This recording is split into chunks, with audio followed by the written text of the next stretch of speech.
to Murderclub, into the depths of serial killers. We are here for Ted Bundy Part 2. I'm going to keep the announcements a little short here so we can get right into things. So this show is going to be a monthly release unless it's warranted to do 2 episodes. Some of them might have to go into 2 because of the length or how serious the serial killer is. This one, obviously, he's one of the most notorious serial killers that we have out there, or we had out there. So I'm definitely excited for next month's episode. There will be a guest host on that one. It is going to be Twitch streamer and an amazing artist, Irishfox. Irish and I will be talking about the Zodiac Killer. This is an unsolved murder or murders. And this guy has never been found. Who we think it is already dead. But that should make for an awesome episode that will be released August 26th. I hope you're prepared for that. Now, before we get into it, hit that like button if you're watching on YouTube. Also hit that subscribe button and leave me a comment. Let me know how I'm doing. If you're listening to this in the podcast world, there's numerous podcast places that this is on. Follow me on your favorite platform. Leave me a rating and a review. Let me know how I'm doing. Drive this podcast up the charts. And let's get into the episode. So we left off with the police starting to catch on and getting close to who is kidnapping and killing these women. Bundy relocates to Utah a month after the double homicide where he took the 2 girls into the forest and terrorized them, tortured them, and then killed one in front of the other. This is as the manhunt continues for the abductor. Even more witnesses are coming forward describing a man who matches Ted Bundy and the car that he is driving. Just a reminder, he was driving a tan Volkswagen Beetle, VW Bug for anybody that knows. The passenger seat in it was taken out. He did keep the passenger seat so he could put it back in there from time to time. So after moving to Utah, he goes to a law school in Utah and moved to Salt Lake City. The murders in Washington stop at this time, but while he's in Utah, he continues to rape and murder young women, including a hitchhiker in Idaho, 4 teenage girls in Utah.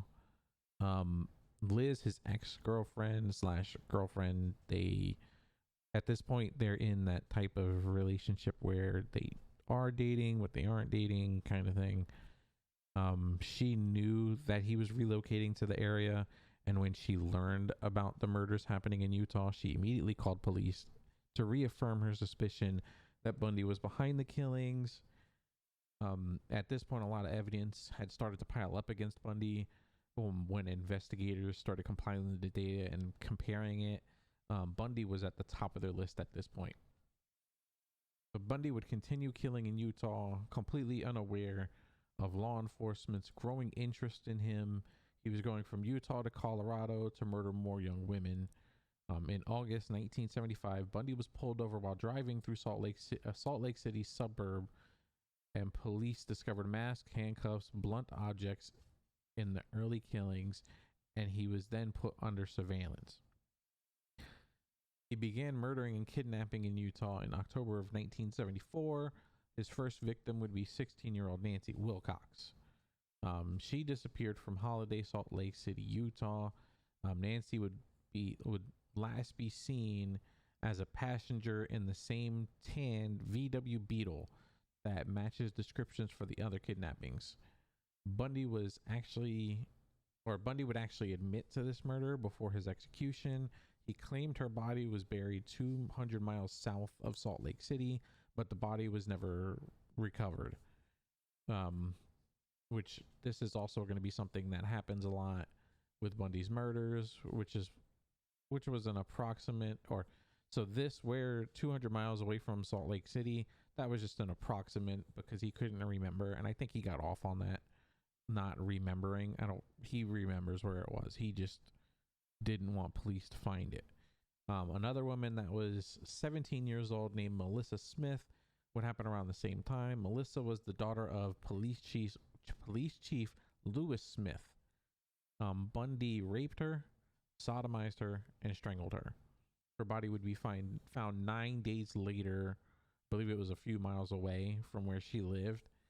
Her body would be found 9 days after her death. His next victim would be Laura Aim. Laura was 17 years old.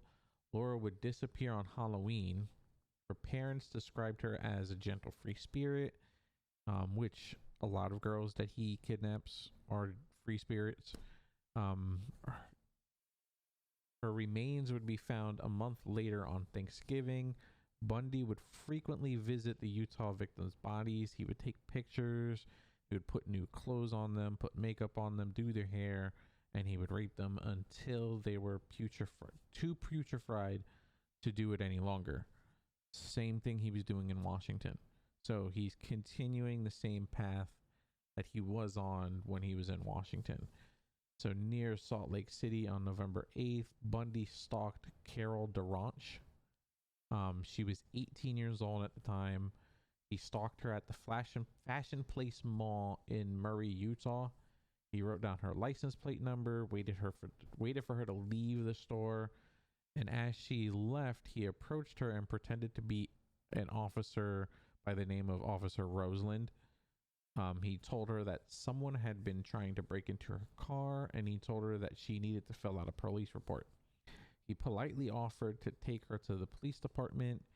Carol smartly asked for his ID, and he actually presented a police badge. Her instincts were to not go with him, but she did wind up going with him in the end. Carol was weirded out by him claiming he was a police officer and he was driving a VW Beetle with a missing passenger seat. But Bundy was claiming that he was undercover. Just to be clear, he had put the passenger seat back like I mentioned earlier. He put it back in the car. Once Bundy starts driving, Carol realizes that they are not headed to the police station, and she begins to visibly get upset. This upsets him, which is something that happens when women try to say no to him. So Bundy pulls over and attempts to handcuff her because she was upset. It was not a part of his plan. Like, her being upset was not a part of his plan. Like, once she realizes you're not going in the right direction, like, you think she's going to be happy?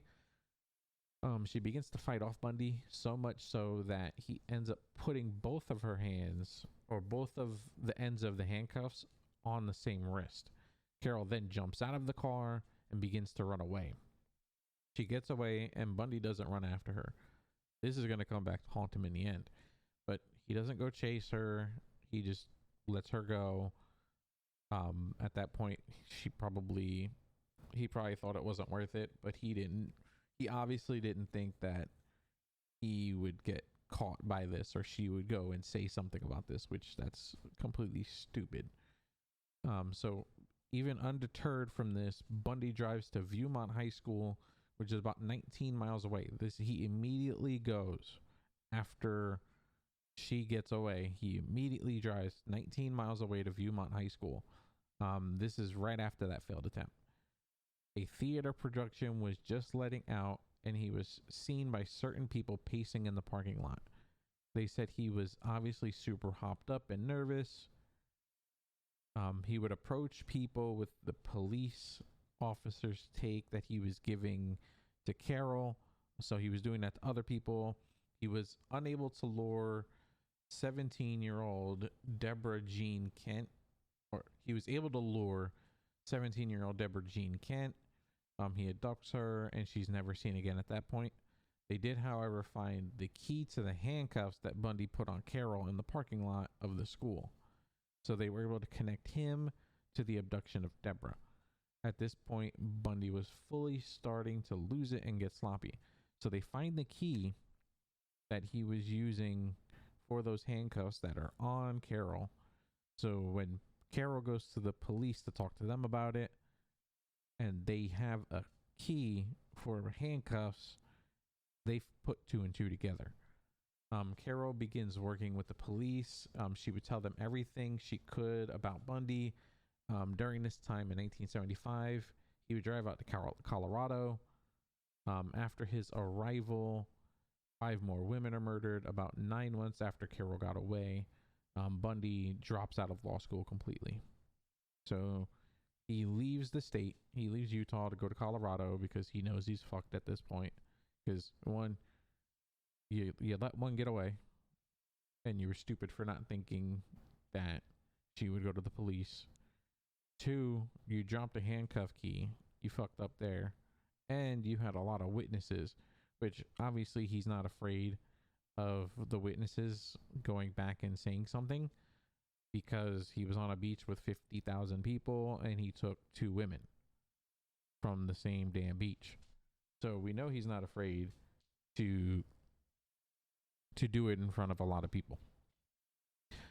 So next up, on January 12th, 1975, 23-year-old Carolyn Eileen Campbell, a nurse from Michigan, was vacationing with her fiance and his 2 children when she disappeared from the hotel that they were staying at. On February 18th, her body would be found in a snowbank on Owl Creek Road in Aspen. So remember, we're in Colorado now. She's found in Aspen in a snowbank on Owl Creek Road. She was nude, had most likely been raped, and she was just left there. And more than likely, he was going back and doing it over and over again. He had, that's a month and 6 days that she was missing for. So the next victim was on March 15th, 1975. Her name is Julie Cunningham, and this was in Vail, Colorado. She was 26 years old.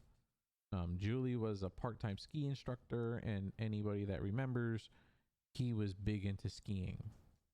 He loved to ski. So Julie had agreed to meet with her roommate at a bar, but never showed up. Also, remember earlier, there was another victim that he killed that was someone that gave the weather for skiers on the radio.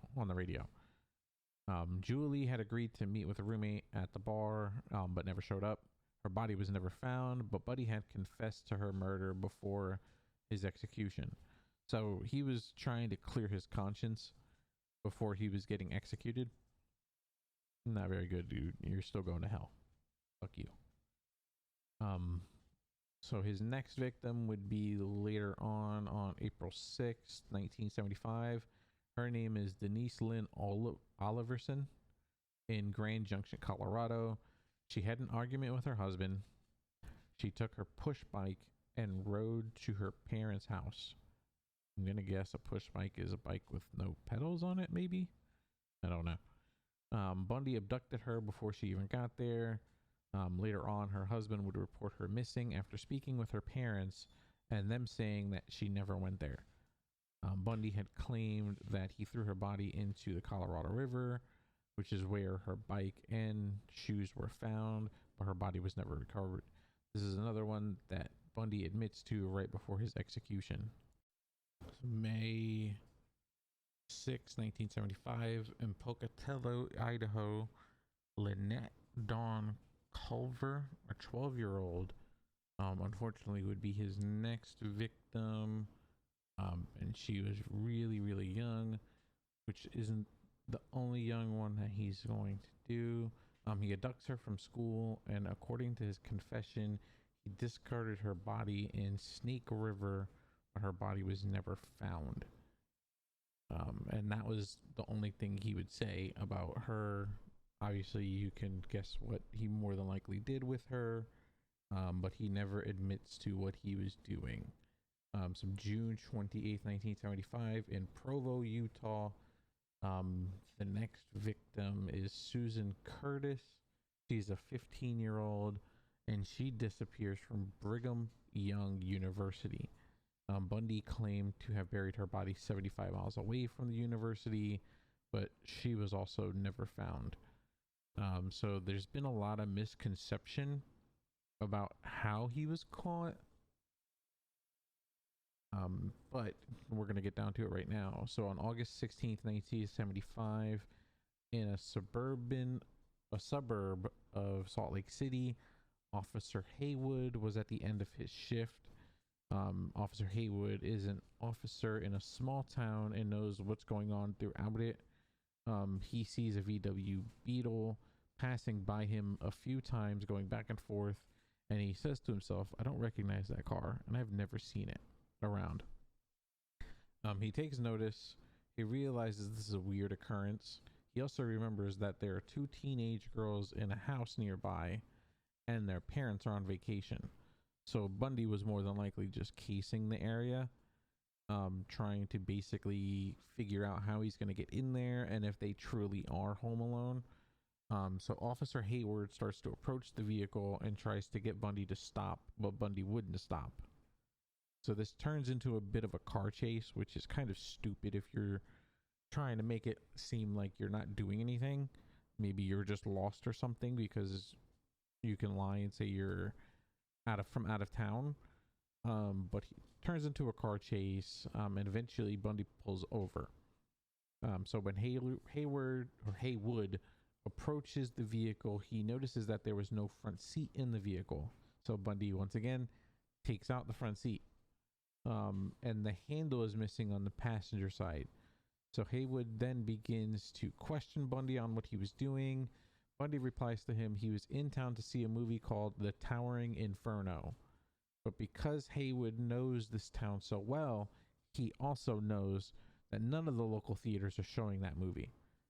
And if you're going to see a movie, you're going to make sure that the movie's playing where you're saying. But obviously Bundy was lying. So Officer Haywood knew he was lying, and he also knew that he had probable cause to look into this car, and so he does. While he's looking, he finds a literal murder kit. Like, Bundy had a murder kit in his car, so he was going to murder those 2 girls. So in this murder kit that Haywood found, he found a ski mask, nylon pantyhose, handcuffs, gloves, a crowbar, an ice pick, and trash bags. Bundy immediately was arrested on spot, because you don't just have those things. Those are suspicious. So Bundy's arrested. Haywood seemed to be going off a hunch that he had with searching and everything that was odd. So you're pacing back and forth in your VW Beetle. You have a missing passenger side door handle. We know there are 2 girls that are home alone. The vehicle that was spotted with most of these abductions is a VW Beetle, and by this point it's got to be national news that something was happening to women in Seattle, in Utah, in Colorado. So that hunch was very, very correct. So, and then what also doesn't help it as well is Bundy is dressed in all black, which, I mean, sometimes I dress in all black, but I'm not a killer. For real. Not a killer. Everybody knows I'm a knife person. Bundy is arrested, and the police decide to set a lineup up and have Carol come in to identify Bundy. So you could just imagine Bundy's really screwed.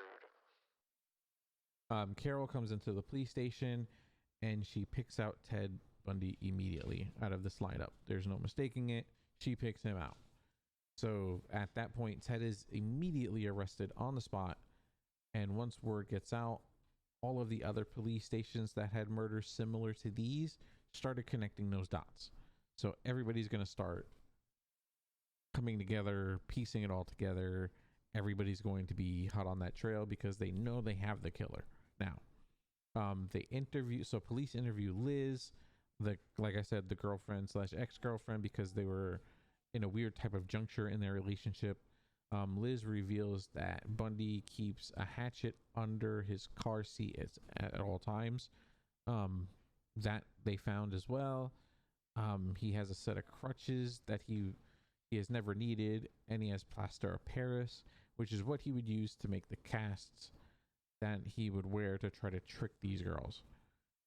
Police also thought that was really suspicious, as they know all the women that he approached them with a cast on his arm, so they knew he was faking it.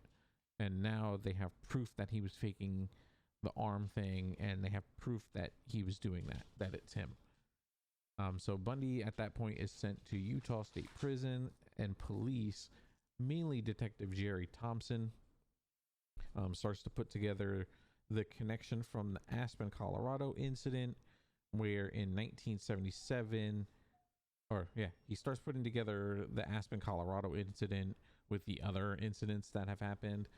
So in 1977, Bundy is now extradited back to Colorado in connection to the murder of Karen Campbell, who they originally didn't connect Bundy to. Police then search his apartment, and they find a brochure from the high school play that he abducted Deborah Kent from. So this fucker was probably there. He probably went in, because unless Deborah had the brochure on her, like this was a brochure of the play, like from the play that she was in.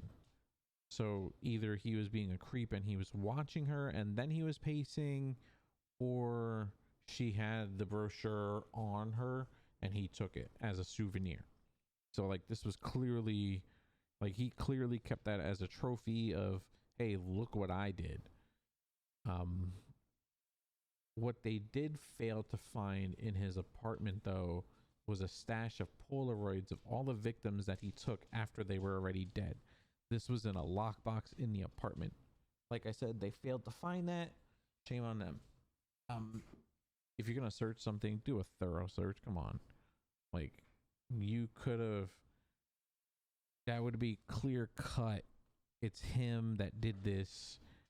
He's in jail. He's going to die in jail.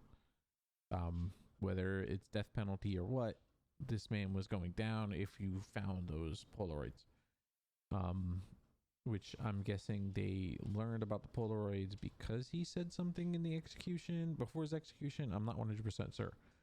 They also found a map with an X on it over a resort where Karen Campbell was staying at. They also found credit card receipts that put him at the resort at the same time Karen and her family was there.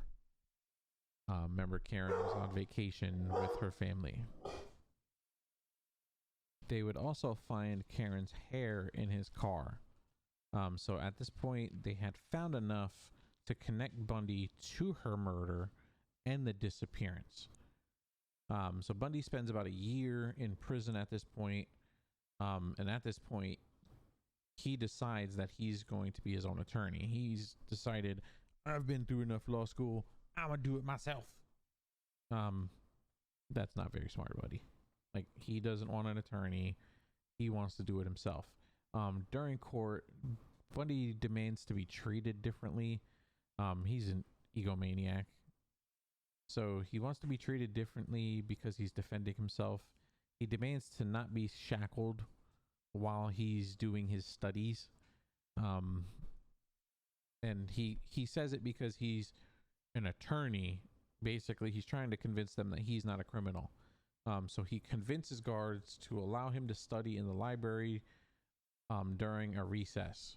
And the library is, so it's a 2-story courthouse. The library is on the 2nd floor of that courthouse, and the courthouse is below it. They allow this, and they leave him alone for 60 seconds. 1 minute, they leave him alone for it. And in that minute that they left him alone, he jumps out of a window and escapes into the woods, like into the wilderness in Aspen. Like, he got away. This is how he escapes the first time. Because there's going to be another time he escapes. But this is how he escapes prison, pretty much, the first time. And he's in his, he's either in his jumpsuit or in a suit itself. I can't remember exactly what it was. So he jumps out of the 2nd story, and this is a relatively big jump. Like, it's pretty far down. If you've ever been to a 2-story house or a 2-story apartment, you know how far down it is. He somehow doesn't break his legs. However, he does injure himself during the fall. So he ends up living in the Aspen wilderness for 6 days. And from what reports say, he was rough after 6 days of living in there. Like, he had a pretty thick beard. He didn't look like himself. While he's in the wilderness, he stole clothes, food. He ravaged cabins when people were out of them. And then 6 days later, he steals a car and was pulled over for driving erratically.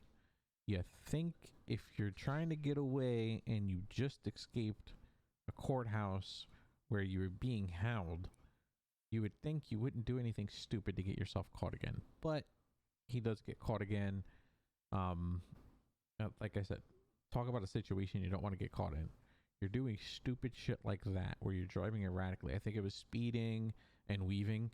But you're doing something stupid to bring attention to yourself. Don't bring attention to yourself if you're trying to get away.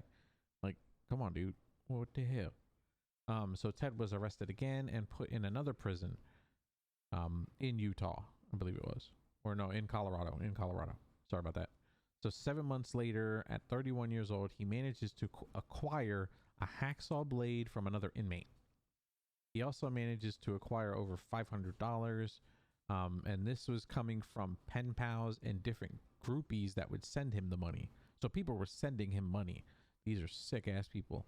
Like, you know what he was doing and you're sending him money. Like, I just don't understand the mentality of certain people. Like, why would you send a murderer money? I mean, that's just like Marilyn Manson, or not Marilyn Manson, Charles Manson. Charles Manson was getting money. He was like, people were coming in to marry him. Like, women were coming in to marry him. Like, he was having sex on death row. Like, what the fuck? Like, what is wrong with people that they would do this type of shit? So he would take that hacksaw blade and he would start to cut a hole in the corner of the ceiling in his cell. And it was a very small hole, so guards, you wouldn't be able to see it unless you were looking at it. Like, so you would have to go into the cell in order to see this hole. If you were standing from the outside, you're really not going to see it. So Bundy, over a period of time, he would lose 30 pounds in order to fit in that hole. So yeah, in order to fit in that hole, he lost that weight. That way he can get through it and everything.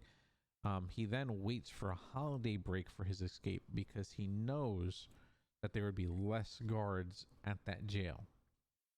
He would do dry runs to plan his escape weeks before he actually did it.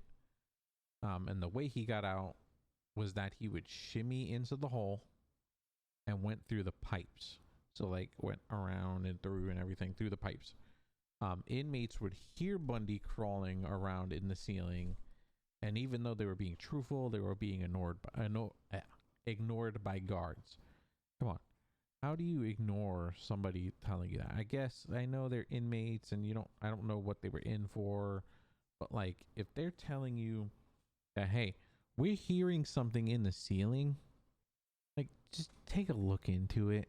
Like, go do roll call, look at the cells, see if everybody's in their cell, because that at this point, if they're complaining and they're saying they're hearing something up above, everybody's in their cells. Nobody's out doing anything. So why not just go take a look, do roll call, see if everybody's in their cell? Because at that point, if you did that and you seen him not in there, high alert, lock everything down, and the dude wouldn't escape. You can go patch up the hole with some concrete and this fucker never gets back out to do anything again. So on New Year's Eve, when no one was really going to be there, Bundy would crawl through the hole and come out of the head jailer's apartment. So the head jailer was not there. He was out, I believe, with family that night. Bundy would put on some of the jailer's street clothes that were left there, and he would walk right out the front door. So this man got out of his jumpsuit, put on the head jailer's clothes, and left. And this is all because of how little there were of guards on duty at the time. Bundy, not being in his cell, would go undetected until the very next day. So they don't do roll call, they don't check, you don't have anybody going down the hallways looking at these cells. Like, you've got a known fucking killer in your jail and you're not walking the halls and checking to make sure that everything's good. You literally just fucked this whole situation. You let him get out. So that would give him ample time to get away, to get out of basically where he's at. And we'll talk about that here in a moment. This literally gives him enough time. So you're talking, this is probably before the new year rang in. He gets out and he starts going. Just goes. And nobody's going to find him until nobody's going to find out until the very next day that this was happening, or that had happened. So when Bundy left, he headed to Chicago. He then takes a train to Michigan. He then steals a car and heads to the Atlanta area, where he takes a bus to Florida. So he steals a car. Well, he heads to Chicago. So he's in Colorado. I don't know how far Colorado and Chicago are. Let's look it up real quick. How far is Chicago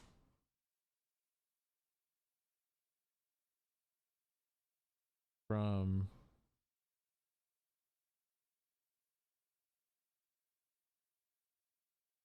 Colorado? So it's about 15 hours in a car. You're talking 348 hours. So he's not walking it. He's not on a bike, because that's 94 hours. So more than likely he probably stole a car to get to Chicago. But he gets to Chicago, he takes the train to Michigan, he steals a car, heads to Atlanta, and then takes the bus to Florida. When he gets to Florida, he makes his way to Tallahassee. We all know what's in Tallahassee. He plans to retire in Florida and be a normal guy. The problem was that he wanted to be a legitimate employee, but he could not get the fake information that he needs. So like, anybody can go lie and go get a driver's license. Like, you can get a fake driver's license, you can go get a fake social security number, but the stuff you need for employment, like that information, he couldn't get a hold of. I mean, I'm sure there were ways to get a hold of that stuff, but he couldn't at that point. Like, I guess he probably didn't know anybody, because he's clearly way across the country now from where his home was. So this would be where Bundy starts to go completely off the rails. Bundy would move into a boarding house on the Florida State University campus. He's posing now as a grad student on the campus, and he used the name Chris Hagen. So he starts attending lectures, pretending to be the student, and which is normal. You can get onto, or you can, if as long as you're in campus, you can get into any lectures you pretty much want, and nobody's really going to question you. When you obviously can leave, you can come and go as you please, pretty much. And that's what people were saying, that this happened. He would just come in and just sit down and listen to the class lectures that are going on. So this is also where the Chi Omega murders happen. I think it's Chi. The Chi Omega murders happen. The Chi Omega murders are things of legend, and they are very, very brutal. So get ready, gear up for this. It's gonna be a wild one. So January 15th, 1978, Ted decides to go to a club, and that's not too far from campus. He's trying to pick up on college girls, and he's being weird about it. Like, he's just these college girls at the club were like, yeah, no, we're okay. you're being really weird, and they kind of kept their distance from him. These girls weren't having any of his shit, and that would really piss off Bundy because he was so used to getting his way, manipulating people to get his way. But these girls were not having it. So he went into the night looking to pick up a girl, and things were not going according to his plan. Obviously, we know where that's going if he was going to pick up a girl at that club, but in clubs, a lot of times women are in groups of friends and you're all dancing together and everything. So that probably wasn't his best plan. I mean, he could have probably caught somebody off guard going to the bathroom, but even at clubs, girls tend to go to the bathroom together, but he just didn't have a plan. The girls there also said he looked a little rough around the edges physically. So that didn't help his case there either. I mean, he's 31 years old. These are 18-year-olds. Like, these girls can tell he's not their age. But he was addicted to this and was getting pissed off because he was not able to get his fix like he normally would. Next door to this club was the Chi Omega sorority. He had been there earlier in the day and knew that there was an unlocked door. So he cased out the place. And it seems like he cased out a couple of places in this area, but he knew there was an unlocked door, which isn't uncommon in sorority houses and fraternity houses. Back then, at least, you knew people weren't locking the doors as much. There wasn't nobody feared shit like this, and social media wasn't there like it is today, where you hear about more of this stuff. Like, something can happen in Washington today and I know about it 10 minutes after it happened, where versus back then, if you weren't watching TV, if something happened on a day and you weren't watching TV, like, you didn't find out about it until the next day or the day after, when it was in the paper or something, or if it was on radio or something. It's not like how police today will post something right to Twitter or Facebook, letting you know what's going on, and that just travels because everybody shares it. News moved a little slower back then. He waited until all the girls were in the house and asleep. He picks up a log that was outside, goes into the house, and just goes on a brutal fucking rampage. So first he starts out with 21-year-old Margaret Elizabeth Bowman. She's the first victim. Her skull was caved in while she was asleep. Bundy would then take a nylon stocking and wraps it around her throat, and he pulls it around her throat, or around her neck, so hard that it almost broke her neck. And your neck is a hard thing to break. Like, it's not like in these movies where you just see like Arnold or Sylvester Stallone and they just like pull on it and it breaks. No. It's very, very hard to break a neck. It's not that easy. This isn't movies. In the Morbid podcast, one of the girls, Elena, is a she works in the morgue, and she was talking about they have to use like garden shears in order to break those bones. That's how hard it is to break them. You're not breaking them with your hands. So next up was 20-year-old Lisa Levy. When police arrived, they found her in a room still alive but with no pulse. She would pass away on the way to the hospital. When they found her, her nipple was almost torn off, her collarbone was broken, and she had been strangled. And a hairspray bottle was forced inside of her by Bundy. Wow. Bundy also had left a bite mark on her buttock, this left a very intense mark, and that is what they would also use to convict him, because they took a dental mold during the trial. They took a dental mold from him during the trial, and that is how they would identify him. He had like a chipped tooth, and that was like what was unique to him because of the way it was chipped. and that chip left an imprint, so you knew it was him. The next victim is Karen Chandler, who survives his attack. Bundy beats her, and after he flees the scene, police would find her just completely out of it. Like, she was disoriented, she was delusional. So she's still alive. She sustains a fractured skull, broken jaw, and multiple teeth were missing because of how badly he had beaten her. So she's still alive. She's completely out of it. She has life-changing, like life-altering injuries, and she just doesn't know what happened. She's done for. Like, wow.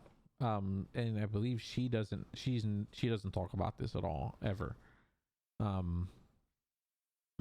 So the next victim would be 20-year-old Kathy Kleiner. Kathy was found sitting up in her bed, with multiple lacerations to the head, her jaw broken in several places.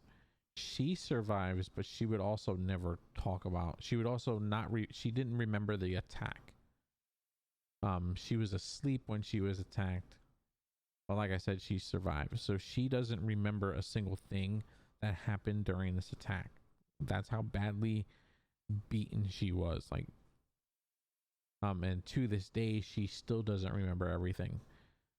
So after that one, that's when Bundy leaves the house, and he's still carrying that log that he was beating the women with. At that point, women were returning to the sorority house. And as they were going in and he's coming out, they see him with the log in his hand. Another man saw him with the log walking down the street. And obviously you can see Bundy at this point just does not give a fuck. He's like in a trance. He does not care. But he doesn't leave the area though. He's pretty much still in that area, like still in that crime scene area, and he breaks into another house. This house was about 8 blocks away from that sorority house. This house belonged to 21-year-old Cheryl Thompson. Bundy proceeds to the basement where her bedroom is, and she has a lot of roommates in this house, but he proceeds to the basement, so he had to have cases to know she was down there. He gets to the basement and savagely, ruthlessly, gruesomely, heinously beats her. The noise from this would wake up all of her neighbors. They said the thumps from him smashing her head into the walls could be heard throughout the house. One person would say that they banged on the wall wondering what the hell was going on. Like, you know, if you've lived in an apartment, you know, like when somebody's making a lot of noise, you're going to bang on the wall to get them to stop. But he was wondering, or they were wondering, what the hell was going on. She suffered serious head wounds, multiple fractures in her skull, a broken jaw, and her shoulder was dislocated. Bundy would then masturbate in her bed with her in it. Somehow Cheryl survives this gruesome attack, this gruesome, heinous, horrendous attack. Though she had life-changing injuries, including hearing loss in one of her ears, irreparable cranial damage, that affects her equilibrium. So basically, like when she moves and everything, she has a lot of vertigo. Cheryl was a dancer, and Bundy just had ruined her life. Like, she's, like I said, life changing. Like, she's not able to do what she was doing before. Later that night, Bundy would go back. Later on that night, after this one, he would just go back to the boarding house that he was living at. So it seems as though he probably got another set of clothes. He probably stole them from somewhere to change, because you gotta imagine he's completely bloody. Which, if he's leaving the sorority house to go to this house where he kills this girl, I don't understand how people, one, don't see the log that's bloody, and two, don't see him covered in blood, because you know these girls were bleeding. So I don't get, maybe it was just too dark, but like, if there's street lights out there, how do you not see this man covered in blood? Yeah, I just don't get that. So he goes back to the boarding house. People who lived there and spoke with him said that he was literally just insane. it was like they were talking to a beast, not talking to a man. He was completely unhinged, and it wasn't like I said, it wasn't like they were talking to a human being. So he was clearly in a murderous trance at this point. And then, like, so that all happens. They talk to him. He's like this, and just time goes by. So the next victim would be on February 9th. It's a 12-year-old Kimberly Leach. She was in a PE lesson in school. She requested to get her purse from where she was keeping it in the school. While she was retrieving her purse, she was being led off the grounds by an irate man. No one reported this, thinking that it was her father. I mean, come on. If you got an irate man leading a kid off of the campus, he's irate for a reason. Like, question it. Go after it. Like, see what's going on. Because you don't know what's going to happen to that kid. Whether it's her father or not. Like, you need to make sure that child is safe. Like, that's a duty. And like we've been talking about in the King Vic Show podcast, that's the duty of a school, to make sure your children are safe. Like, come on. How do you just let this girl go with an irate man without questioning any of it? Hello, McFly. What the hell? But they let her go. No one reports it. That was not her father taking her off of school grounds, which that's another thing. Like, did they not have checkout systems back in the day like that? Like, if if the child's not being checked out at the front office, but the child's in school, like, we didn't think, you guys didn't think back then that, like, that's wrong. Like, I know when I was in school, granted it's almost 20 years ago now, but when I was in school, like, if you were leaving school, unless you were in a program that let you, like, dual enrollment where you were going to college, somebody had to check you out of school. You weren't just walking off campus with somebody. So yeah, that just didn't make sense. That doesn't make sense. So when her father learned that she had missed the rest of classes that day, police were called. So they were calling him to let him know that his daughter missed school the rest of the day, even though they thought she was leaving with him. He was called, let known that she had missed classes the rest of the day, and then he calls police. A search was conducted, and 2 months later, her body was discovered in a pig pen 40 miles outside of the city. She was sexually assaulted and strangled, and as far as we know, this would be Ted's last victim. It's like 36 accounted for victims, and unaccounted, or what they try to tie to him, is around 100 or so. But he confesses to 36 of them. Not all 36 are found. Like before, some were only found in skulls, some just weren't found at all. So Bundy was arrested again, and he would want to act as his own attorney again. There goes the egomaniac coming out again. You think this is going to be good? And something like this, like acting as your own attorney, like him being a law student and studying law, he knows that, like, you can appeal the shit out of this because you could say I didn't have a fair trial. Even though you waived your rights to a lawyer, he knows what he's doing at this point. So you can see in a video that he was still trying to control the narrative during this entire thing, and I'll put multiple videos of certain parts of the trial down in the description or in the show notes. He was even interviewing all of the females that he attacked. A lot of the survivors recall that they would even have to talk about how they had to sit across from him at a table and be cross-examined by him. How did that happen? Like, how was that allowed? Like, you've got a dude that tried to murder them, and he murdered other women. He murdered 36 women, and what, four women got away? So 40 people he victimized, and you're letting him cross-examine these women. One of the survivors, I couldn't figure out who. I just couldn't find a name on who it was from all the research I was doing. But one of the survivors said that she refused to give him what he wanted. She could just see that he wanted to relish and relive in that night, like that he was going to get off by that. And she just did not, she wouldn't give it to him. And there was another woman that did the same thing. There was another victim that did the same thing. They did not want to give him the satisfaction of reliving that night through their eyes because they know he was getting off on it. She would only give him yes or no answers and would not give into what he wanted. She says that he was being very calm and collected while asking these questions, but then all of a sudden, when he got aggravated that she wouldn't answer anything he was asking, Bundy proceeded to slam his hands on a desk, and he said directly to her in court, which I don't understand how this, he didn't get held in contempt or anything for this, but he yelled in court, "You have to fucking answer me." What the fuck?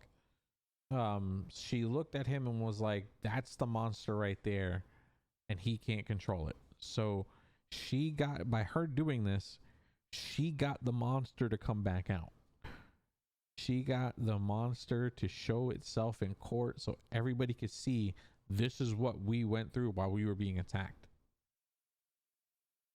Like she says that's what we all saw. There's one video, and I found it. It's going to be in the show notes, where Bundy is in a suit, and you can see he's clearly aggravated. He's trying to act calm, cool, and collected, but you can see he's aggravated. A guard grabs his arm to take him away, and Bundy snatches away, ripping his arm away from him. Basically like, "Don't touch me," kind of thing. At one moment, he's charming Ted Bundy, and when things aren't going his way, he just snaps. And that is what these women saw before and during his attacks. In the end, Bundy was grasping for straws as he didn't want to die. But Bundy is your prototypical serial killer.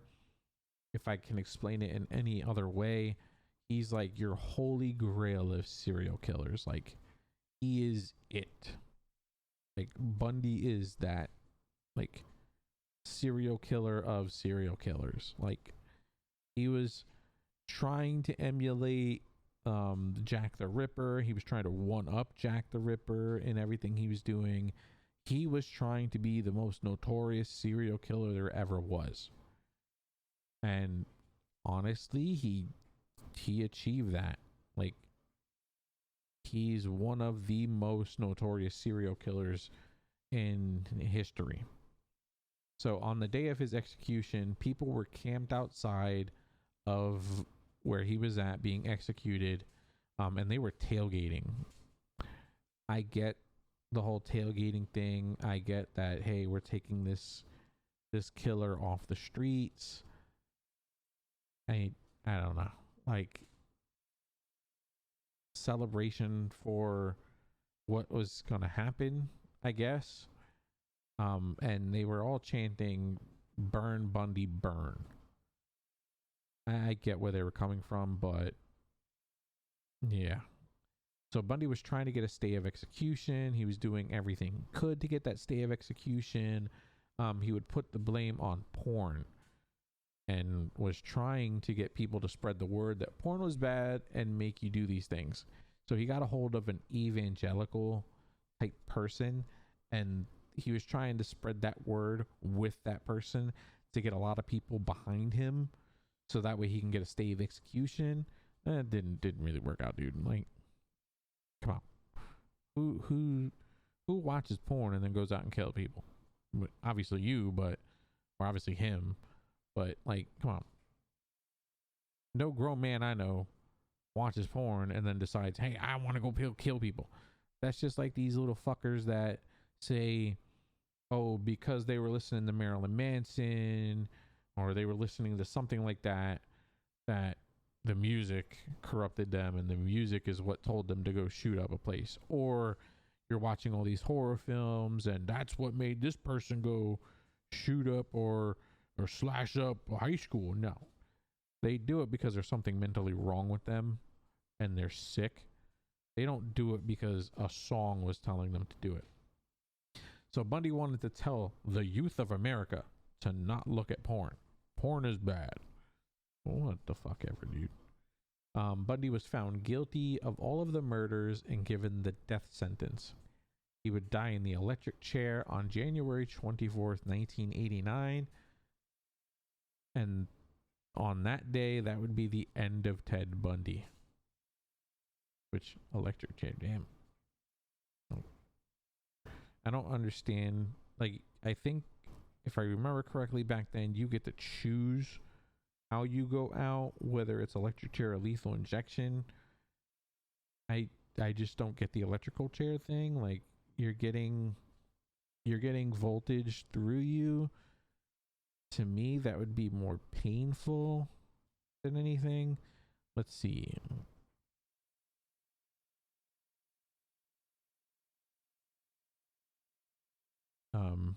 I just don't get that part of it. All right, so just for those that don't know, for the electrical chair, it's a system that contains 3 electrodes. The head should be fitted with a tightly fitting cap, so all your hair on your body is removed when you go into the electrical chair. That cap contains an electrode with a saline solution, moistened sponge. It is through this electrode that the current is introduced. Each ankle would be tightly fitted with an electrode, causing the current to divide and guaranteeing passage through the complete trunk of the subject's body. Use 1 ankle electrode instead of 2 will almost ensure a longer and more difficult electrocution. The 2 ankle electrodes are the return path of the current. Contact should be enhanced by using saline salve or a sponge moistened with a saline solution at each of the ankle connections. It is of the utmost importance that good circuit continuity with a minimum amount of resistance be maintained at the electrode contacts. Further, a minimum of 2000 volts AC must be maintained after voltage drop to guarantee permanent disruption of the functioning of the autonomic nervous system. Voltage is lower than 2000 volts AC at saturation cannot guarantee heart death and are thus not adequate for electrocution. In that they may cause unnecessary trauma to the subject prior to death. Failure to adhere to these basic requirements could result in pain to the subject and failure to achieve heart death, leaving a brain dead subject in the chair. So during the electrocution, the conscious and automatic nerve systems voltages in excess of 1500 volts are generally sufficient to destroy the conscious nervous system that controls pain and understanding. Generally, unconsciousness occurs in 4.16 milliseconds, which is 1/240th part of a second. This is 24 times as fast as the subject's conscious nervous system can record pain. So they started out at 2000 volts to seize the pacemaker in the subject's heart. Generally, they compute the voltage at 2000 volts plus 20%. After the voltage is applied and the subject's body saturates, the voltage has been dropped about 10%. Depending upon the resistance of the electrode contacts, that of the subject body. And this should be taken into consideration as well. Current should be kept under 6 amperes to minimize body damage. So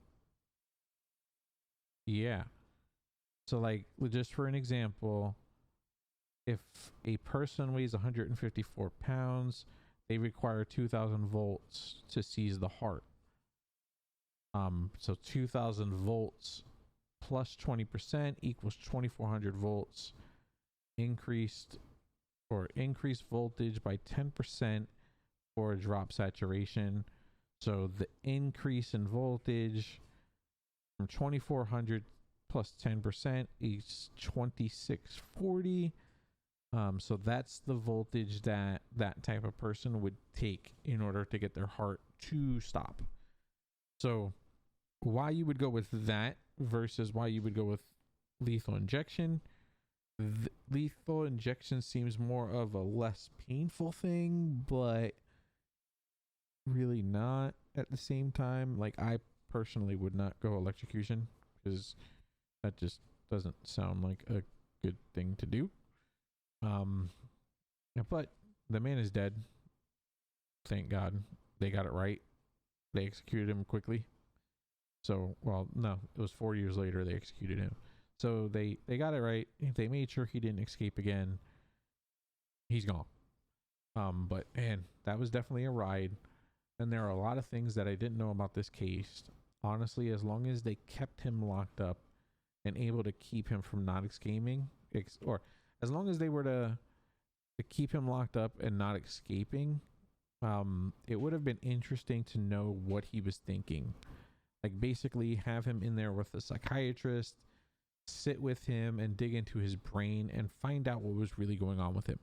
Towards the end, before his execution, he was more open to talking about these things.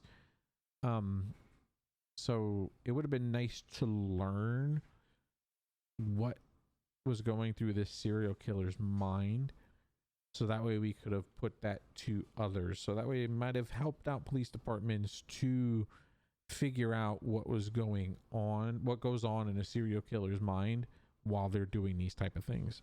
But people back then didn't think what we could learn. But like I said, he was willing to talk more about this.